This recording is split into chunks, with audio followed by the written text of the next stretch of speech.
Welcome, Central Pennsylvania Eternal League fans. I am Dr. Magic, and I am joined this evening by the one and only Gavin Dively. Right now, it is Central Pennsylvania Eternal League is Gavin's world. We're all just living in it. Won our first event, the Modern, with Burn, and then just took down our Legacy event this past weekend with Maverick. So, how you doing, Gavin? You got to be feeling pretty good. I'm doing all right. Okay. It's been a ride so far. Yeah. Yeah. Now you you didn't participate in the Central PA League last year, and just as we grow it, it's kind of one of those things. Like, did you not know about it? Were you away from the game? What was going on?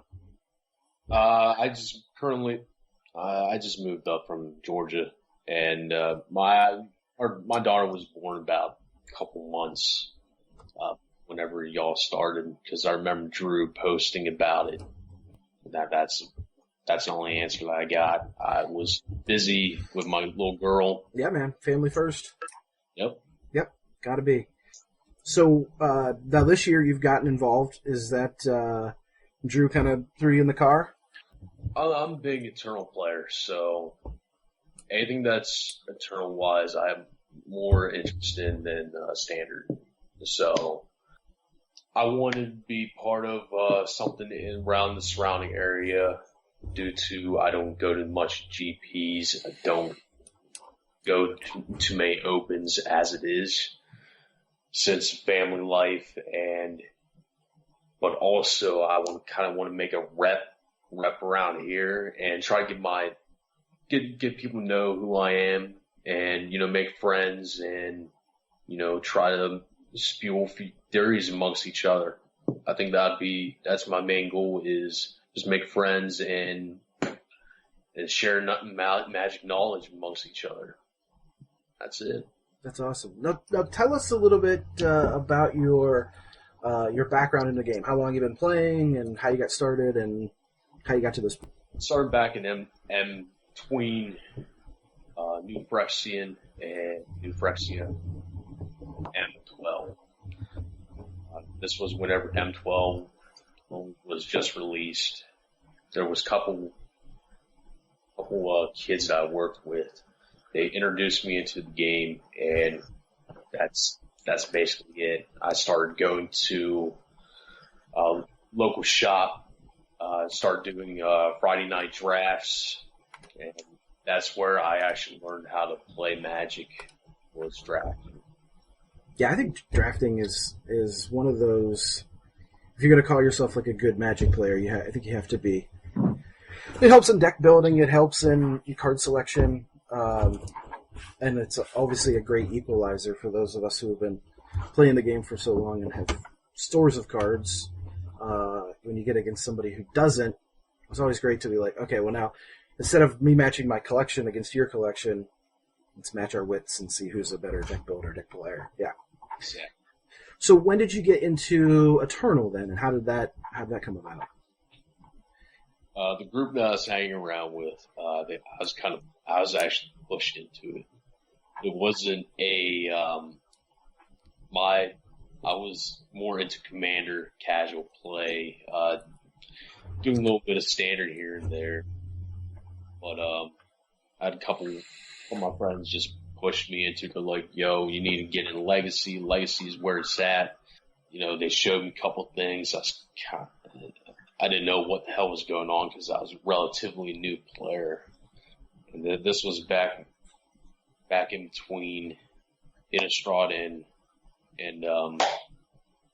Return Ravnica. So I'm still fairly new. Been doing this for 3 years. And remember what your first Eternal deck was that you ever built? Maverick. Still on it too. Still on. There's a lesson to be learned there, I think, and that is most of the great, very good Legacy players that I know have been on the same deck for a long time, long enough to know all the nuances. Yeah. Yep. Hands down, I agree with that.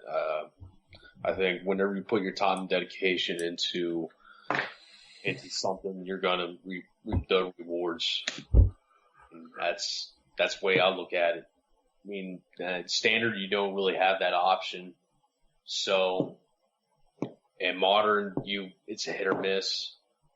If you sit there and you build a deck, then all of a sudden 6 months later there's a ban on it. It's kind of just like, well, I wasted 6 months on this. Now I have to build something else.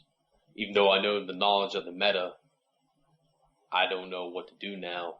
Where Legacy, it just rarely happens. Excluding the Miracles players out there. I'm sorry for that you guys got hit. That was a tough hit. That's all I gotta say. Yeah, that one felt bad, even though it probably needed to happen for, somebody said it was a matter of time, and they didn't mean like it was only, a matter of time before that deck gets built. It was literally a matter of time, and that was just with a lot of people who weren't as experienced on the deck as they should have been, kind of clogging up large events. And that's an unfortunate thing that sometimes, when you have 6 Miracles players in the top 8 of the Legacy, you know that there's a problem. That's the obvious thing. And whenever you have players that just jumping into the format, not knowing, and they know Miracles is the best deck to play right now, they're going to build it. Right. And they're going to be sticking with that deck. But,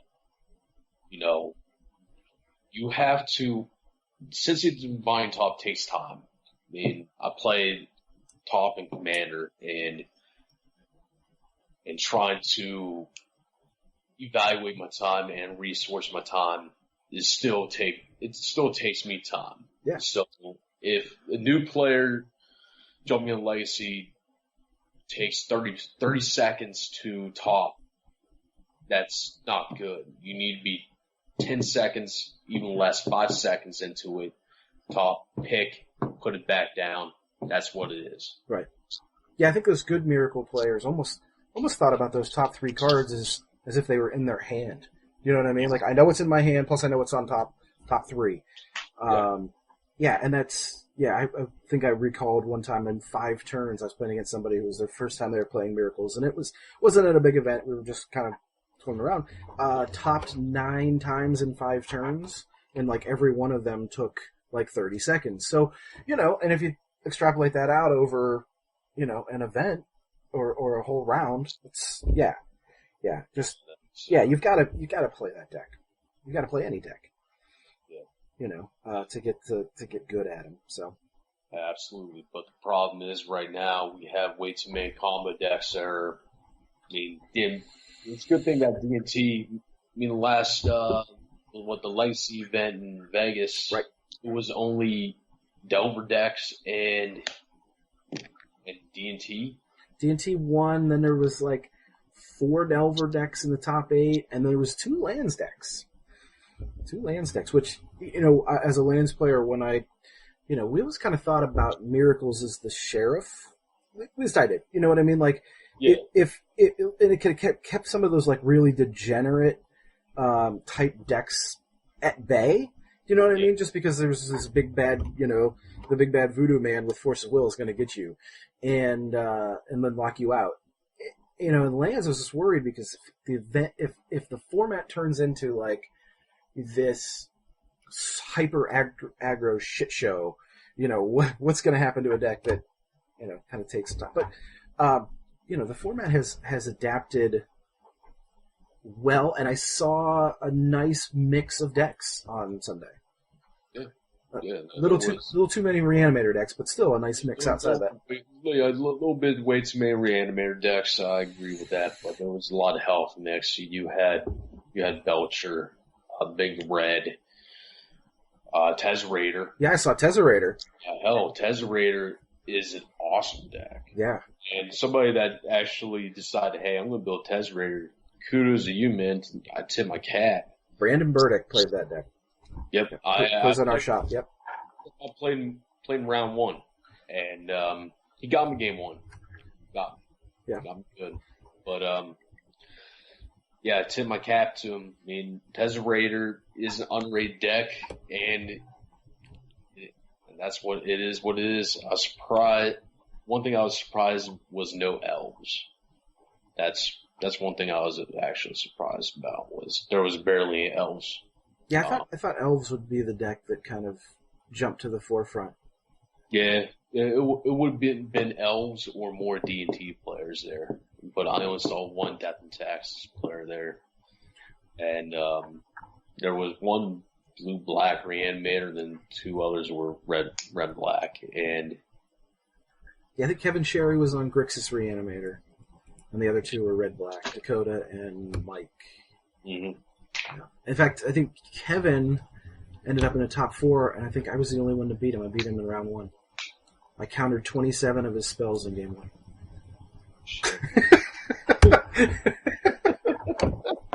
27. I kept track. 1, 2, 3.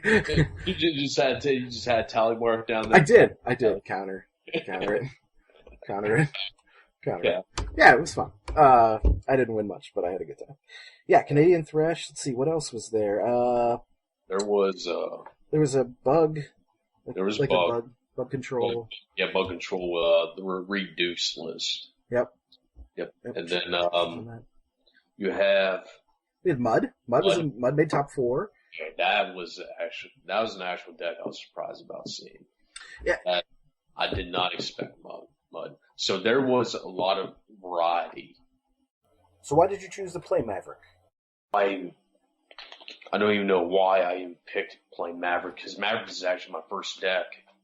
So I've been jamming Maverick for 3 to 4 years now. That's how you get good with it. Yeah. Yeah. I built like Death and Taxes. My girlfriend used to play before we had our daughter, and then I have Burn built. I tried to build elves. I'm just not feeling it. I'm just kind of, after playing Modern for a good amount of time, I'm just kind of tired of playing aggro combo. It gets boring after a while. How do you feel about top being banned? I understand that top needed to go. Just because, bad players playing good decks, it's not. Whenever you go to a big tournament, big legacy tournament, and we're, packed house of 300 plus people, and a new player that has been, play testing with standard Modern and dabble a little bit of legacy comes in with a miracle deck expecting to get somewhere, but instead you draw with him because he can't make because he makes a mid decision over his top. 30 seconds is way too long. Yeah. So the top ban was, in my opinion, was needed to a point. Yeah. I mean, if you looked at how the meta went, like percentage-wise, there was way too many players playing Miracles. There's way too many players playing Miracles who, like you said, shouldn't have been playing Miracles. Exactly. We always joke that you should have to have like a card. Like, this is my card. I'm authorized to play combo, especially Miracles. Without the card, you can't play Miracles. But it's just, I know how to top in a reasonable amount of time. Yeah. This was something that it bothered me, because I knew new players they're just jumping into Legacy and they're playing complicated, advanced decks, and where they build it, they play it for a month, then ship it. Yeah. it that bugs the shit out of me. And I just told him, man, listen, it's not what deck you're playing is going to make it good. It's understanding the meta and playing the deck and understanding the plays. Right. What do you expect out of their hand? Where do you expect? How many cards in hand do they have? What ratio of cards of the certain cards they have in their hand do you think that they're going to play? And that's how you end up going to take routes. And now Legacy is a whole different ball game than Standard and Modern. And sure. I try to tell that to a lot of my friends trying to get into the format, and it's like going out of one ear, going out the other. Yeah, it's a funny thing because everybody that I know that's really, really good at Legacy, like I'm like, oh, that guy's a great Legacy player, has been on the same deck since I've known them. Yeah. Do you know what I mean? Yeah. I mean, it's like, I don't know if you know Warren Bubb or not, but, he was the guy who played Miracles and played it well. Yeah. And, we all sent him messages of condolence when, Top got banned. But if you sat down with Warren, your game was going to finish on time, even though he was playing Miracles, and he was going to play it tight. And if you beat him, you accomplished something. And that was, Warren came in, Warren's playing Miracles. What decks were you concerned about heading into the event? The decks that I was fearful on playing against was, I knew Big Red was there. I don't think I could been able to beat Big Red. I test played against that deck a couple times, and each time it was back and forth, but I think the match percentage was actually 45 to 55. So there was that 10% chance that the draws of Maverick wouldn't have gotten there. Yeah, I mean, they have a lot of ways to jam that Blood Moon on turn one. Mox, pitch a Simian Spirit Guide, next thing you know, my lands are boned. Yep. Yeah, it's a tough deck. Yeah, I did not want to see that deck either. That was probably one of the worst pair-ups I would have gotten if I did. And the other one was during the second round, I was playing against, I think it was Curtis. It was on Canadian Threshold. Yep. And the guys were sitting beside me was Red Black Reanimator, which I played test against Red Black Reanimator the day before and found out that I'm not scared of Red Black Reanimator. Even though they go fast, there's a lot of times they're not going to hit what they need. Mm-hmm. So I was planning to play against Red Black Reanimator if they won, but he was on the opposite. But Lands was on the opposite side. Mm-hmm.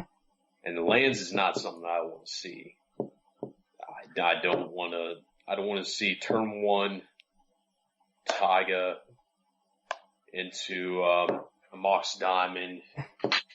I just don't want to see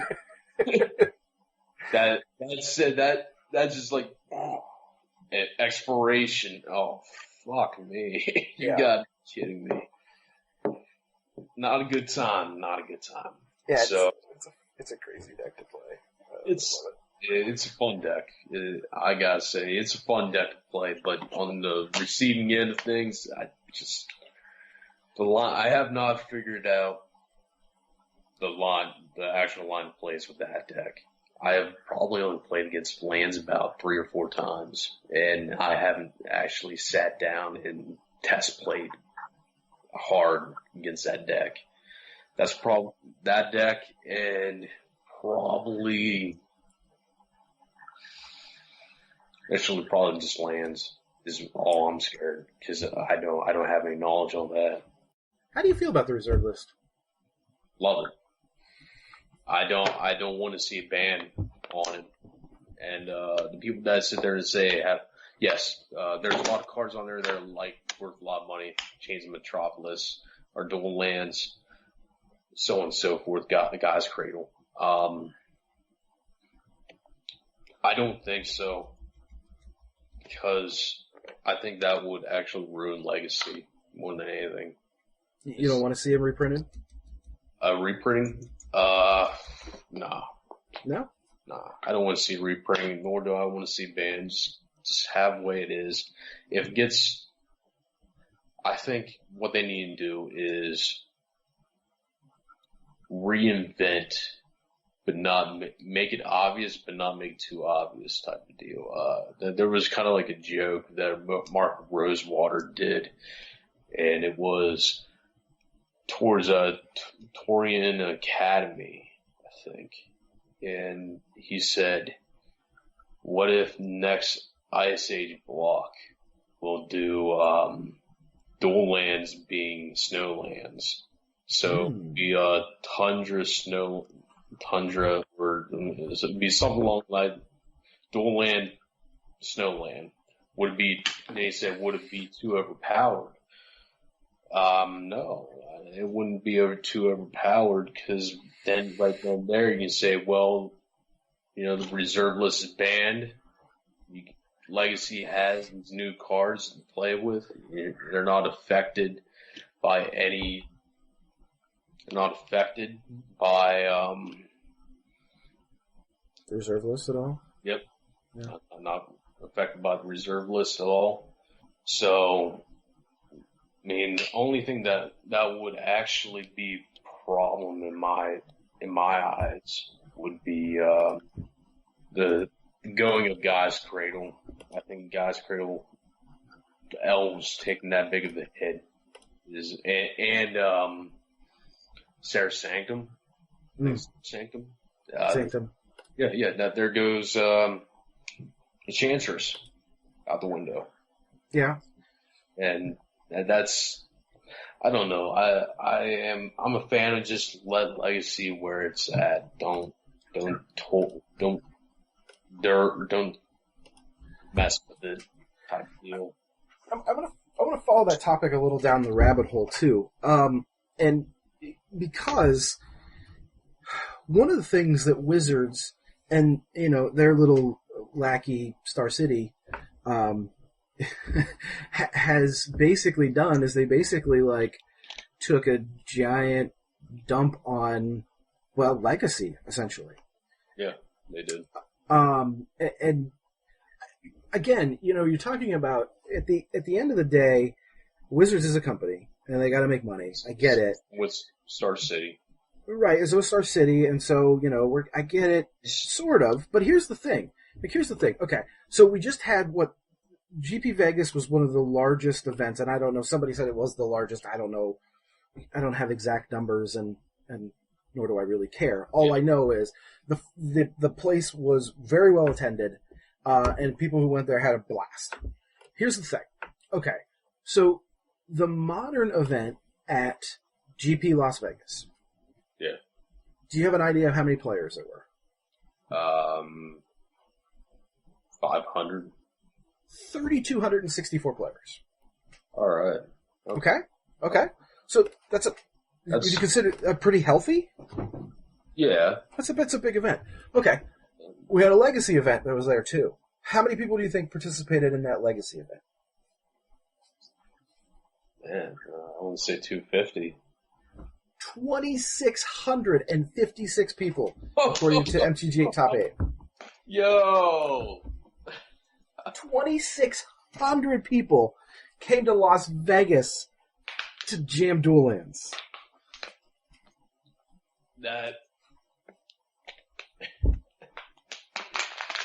And it's a format that Wizards and the quote-unquote largest TCG company are not going to support. Yeah, they want to cut Legacy, and you see the biggest out. You see it. You see it. So why aren't you making money off it? Well, they're not making money off it because their new attraction is they're attracting new players, not old players. Old players, they're not going to make money off it. Sure. I mean, we got our jobs, we got our kids, Legacy is more towards us, 20s, 30s, even 40s. That's our format. So they're not going to, I don't think that they'll direct it towards their marketing towards us. They want to direct towards standard more often. But we're going to see, I expect Star City to actually, actually do a little bit more legacy. I mean, that you saw the surge of the team constructed. Yeah. And that was huge. Yeah, and everybody that I know that's played in that said it was a phenomenal experience. Exactly. And I think, and Star City has replied back that they're going to do more. Hopefully this event, maybe it was just Channel Fireball. I think Channel Fireball supports Legacy than, Star City Star City used to. They used to support Legacy like, it was every weekend was standard. It was standard and Legacy. Yep. And hopefully we see a surge. I'm hoping that we see a surge, because if they do see a surge, I'd be more inclined to go in more opens. Yeah. And attending both. Legacy, yeah. And yeah. It's you're right, it's like a grassroots, like it's up to us. You know what I mean? Like, although I do wish that I wish there was an easy answer to how can Wizards benefit from the Legacy community directly. I mean, Eternal Masters sold well, but you can't do an Eternal Master set every year. But like, we're passionate people, man. Yeah, we are. We are passionate about our. When was the last time you know somebody that quit playing Legacy just because they weren't having fun? Like, I know people who have had to quit because of like life things. Yeah. I got to, you did my car. Life happens. I get it. But man, I've never heard of somebody go, "I'm not having any fun in Legacy. I'm stopping." I've heard people say, "I hate Standard. I'm out of here." Exactly. Yeah, I have not heard one person that has actually played Legacy just did. Yeah. I mean, there was kind of, the typical noobs that say that Legacy sucks and they don't want to play because it's a money hole. Man. that isn't that funny. Yeah. Say that. Yeah, we go play Standard and drop, for the amount I drop on the Standard deck, I could get every dual land I needed unless I'm paying the blue tax. Exactly. Yeah. And I understand, man. I mean, at the end of the day, we're shelling out real money for cardboard. Yeah. I mean, okay. But at the same time, I had people walk in the shop this week that said, "Hey, man, things are a little tight right now. Can you buy my cardboard?" You can't do that with golf. Things are tight. Can you buy back this golf round I played last week? Yeah, exactly. So it's a hobby that, I don't know, man. We have our own economy. We have our own funds. We put money into. We all put our money into this economy, and we're seeing, it's living and breathing. It's not anything that I don't think that even Wizards expected. Probably not 20 years ago when they're trying to come out with a game. They're probably just happy they had a game. Yeah. Richard Garfield just created these are just cards I just created from D&D and tutoring, and should make it a card game, sure. And then now it's a flux. It's an economy. Yeah. It's insane that I can sit here and sell which, by the way, I sold it in Tropical Island today for $140, and it was a HP plus.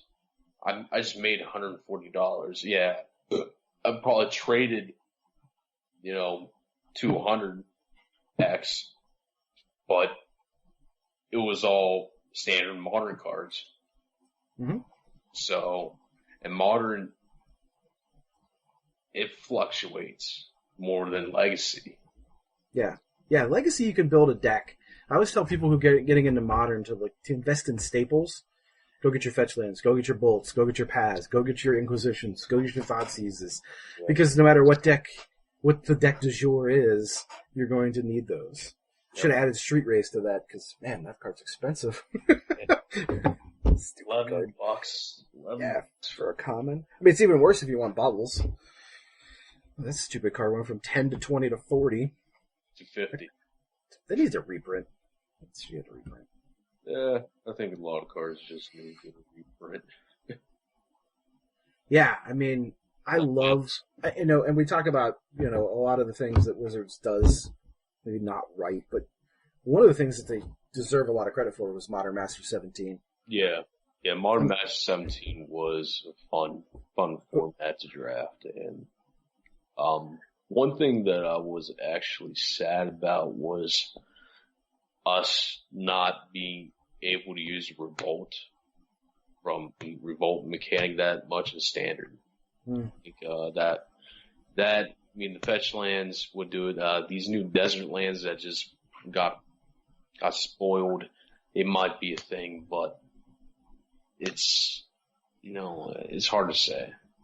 You just had to use Evolving Wilds, just the best card in Magic. Have you heard this story? I have something like 1,600 of them. All right. Yeah, so dumb amount. By the way, you can donate your Evolving Wilds to my ever-growing collection. It's so stupid. It's so fun. Speaking of which, we clearly have identified my favorite Magic card. What's your favorite Magic card? It's in between a Night Reliquary. I tend to like Night a lot because it has the flexibility, that's for sure, and it just gets bigger and gets big. Then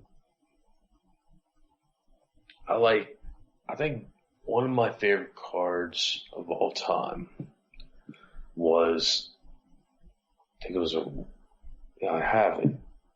It came out of Innistrad. Yeah, it came out in Innistrad. Was a 1/2. Tap 2 untapped creatures. I mean, his activation cost was tap 2 untapped creatures. Had Morbid on it. When a creature died, put a 5/5 demon on the battlefield. Yeah, I know the guy you're talking about. Yeah, it was in Aristocrats. Yeah, I'm trying to think of the name of it. You know what? I'll find it here real quick. Somebody used that against me in Commander last month. Stop making demons, man. Stop. No. I don't know. I mean, best creature-wise, I'd say my favorite creature-wise is definitely that card, and it's between that card and Night Reliquary. Skier's Dag High Priest. There it is. A black and a colorless 1/2 human cleric. Yep. Morbid tap 2 untap creatures, 5/5 black demon flying. Only if a creature died this turn. That's funny. That's awesome. Yeah. Making demons. Make a bunch of 5/5 demons. Sure, well, I'm down with that. Hey, point of possession has a new buddy. So where do you go from here now? We've you're firmly in the lead here of the early points lead. Yeah. Where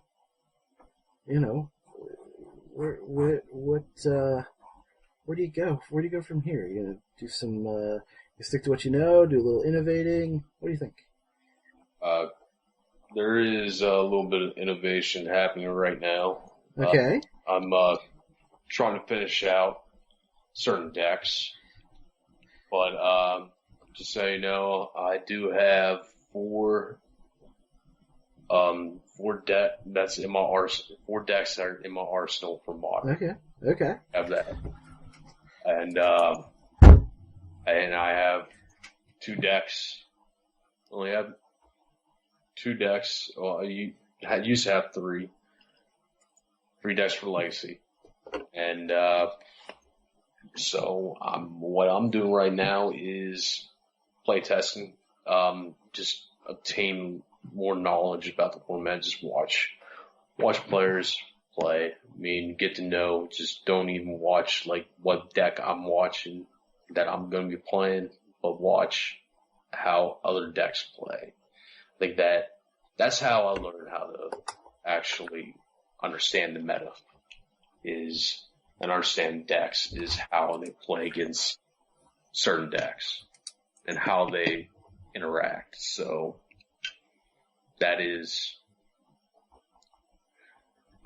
that's where I have learned most of my Legacy is from interaction, from watching other people play different decks that are not my decks, so something like that.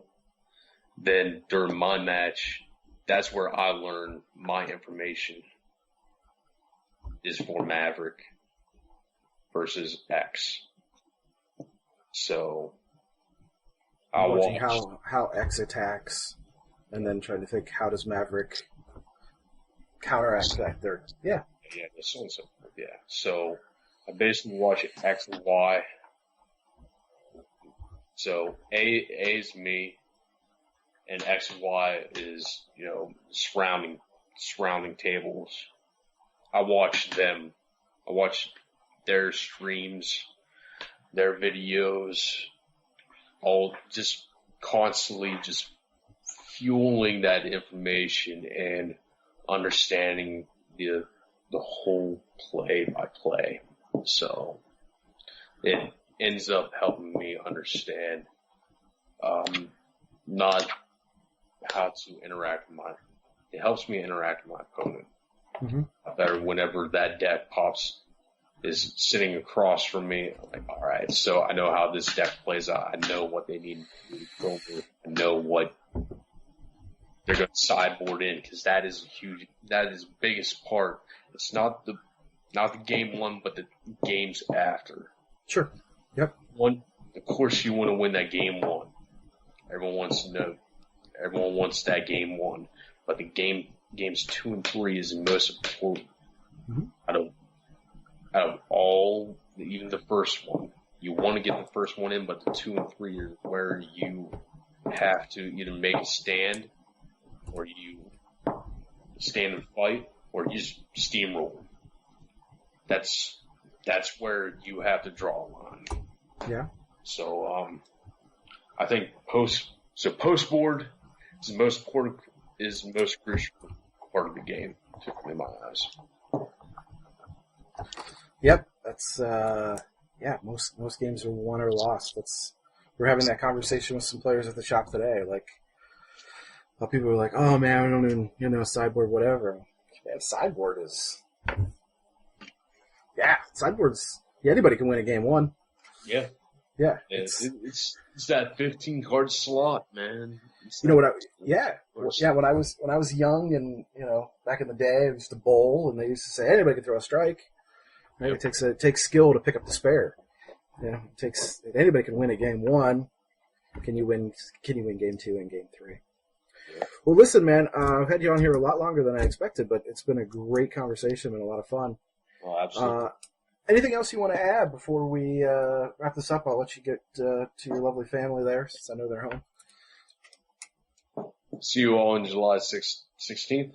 July 16th will be at Pops. Yep. All right. And then, see you July 16th. Then I better see people there. Can he be defeated? I think so. I mean, I'm an okay player, so come on. I need a little bit of challenge here. Can somebody come and dethrone me for at least one tournament, and that'd be cool. Then I'll see. Then it'll be at Eric's for Legacy. Let me check the schedule. So actually, there's 2 kind of big events coming up for Modern. So we have at Pops on the 16th is the next Central PA event, and then Eric is having another 2-case Modern on July the 30th. So that ties in. And then we'll have Legacy, which will be back. I believe it will be at Eric's. Come on. You want to open? Yep. Right now, tentatively, that is set for August the 6th, though that might have to change because that is Hour of Devastation game day, and I know Eric does a lot of big events there, so that might have to be fungible a little bit. Yeah. That might have to back up a week, but I didn't talk to him about that. But yes, so early in August, first or second week in August, and then we have another one, which is then Modern at Nerd Haven, which is penciled in for the 27th of August. So, we did the first one, took a little break between the first and the second one, just because everybody had so much going on. All three stores hosted a PPTQ in there, and there was SCG Baltimore, which we didn't want to, we knew people would go to. But now we have Fast and Furious try to get the last event is tentatively scheduled for the weekend before Thanksgiving. So going to come every couple weeks. All right. So to the people that if you're watching and you have not attended our events, and just come out and play. Don't go through an open. This is where you actually make a little bit of money.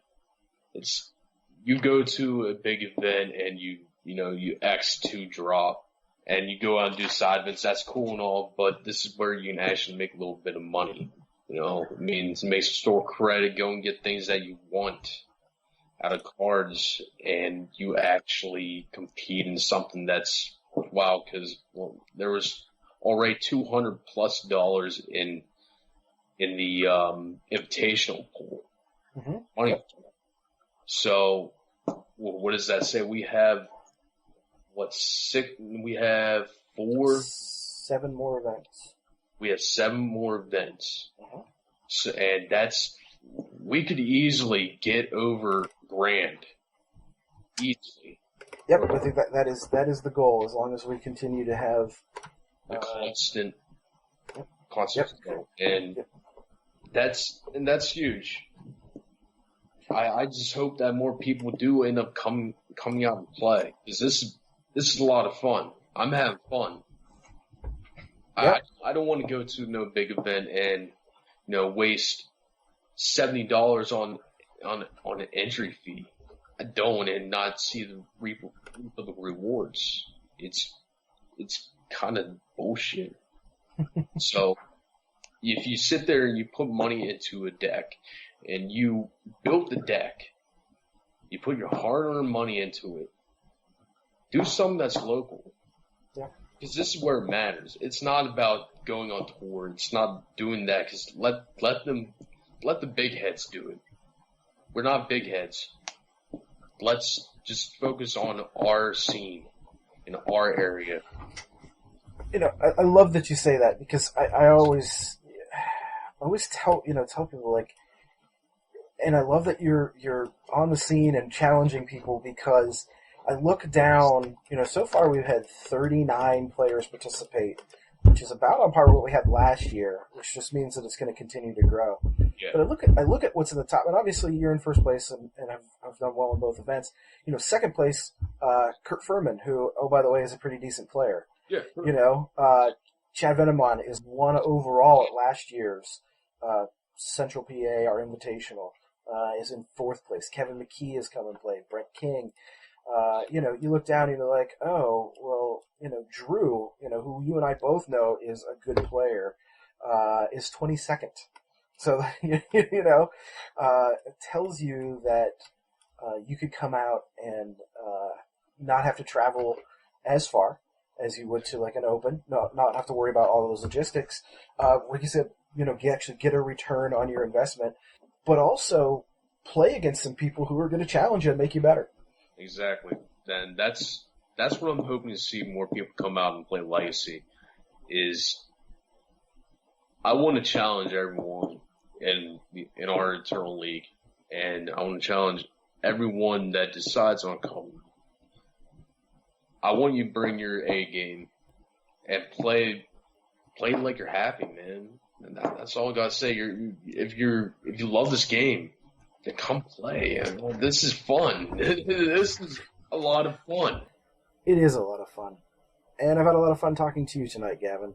Thanks for your time. I look forward to seeing you and all Central PA Eternal League players at our next event, July 16th, which is Modern, at Pops in Wellsboro. Thanks for listening.